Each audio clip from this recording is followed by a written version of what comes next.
Bonjour. Alors voici une position qui est issue d'une partie entre Tack et Bill Cart à Ostende en 1907. Ici, les pions des Noirs sont intacts, mais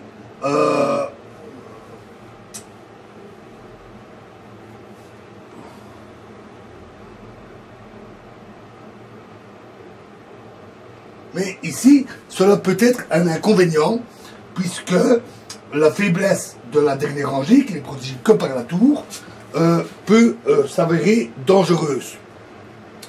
Par contre, les blancs, qui sont dans une situation un peu analogue, la première rangée n'est protégée que par la tour, mais le pion H3 offre une case de fuite au roi blanc, évitant ainsi le mat du couloir. Ce n'est pas une raison pour laquelle il faut avancer ces pions tout de suite, en particulier dans l'ouverture. Dans les ouvertures, nous n'avons jamais dit cela. Les avances de pions visaient d'autres buts, par exemple empêcher un clouage ou des choses de ce genre, ou mener une attaque.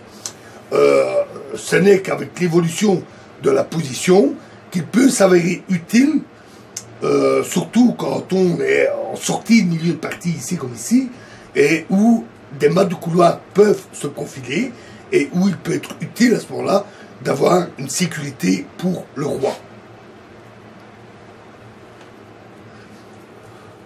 Ici, les blancs ont joué dame D8. Très très bon coup. Les noirs ne peuvent évidemment pas prendre la dame, parce que sinon tour prend la tour, et c'est mat du couloir. Donc, ils ont joué dame E4, qui a l'avantage de protéger la tour et ainsi éviter ce mat.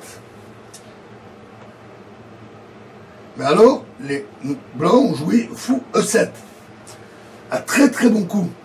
Ce coup intercepte, nous avons vu cette configuration dans les combinaisons, ça intercepte la protection mutuelle du tour et de la dame, ici surtout la protection de la tour, et donc, à nouveau, il y a les menaces de mat par simple capture de la tour, ou à nouveau, l'échange et la tour qui fait mat du couloir. Donc, les noirs ont alors joué fou D7, seule manière de protéger leur tour.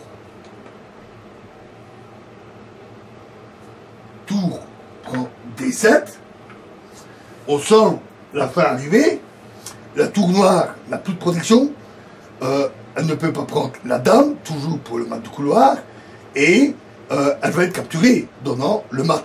Donc ici, les blancs ont tenté dame E1, échec, mais alors roi H2, dame E5, échec, espérant peut-être un échec perpétuel, mais alors G3, tout simplement. Et les noirs ne savent plus donner de maths, d'échecs. Et Et ainsi, les noirs ont obtenu un gain matériel décisif.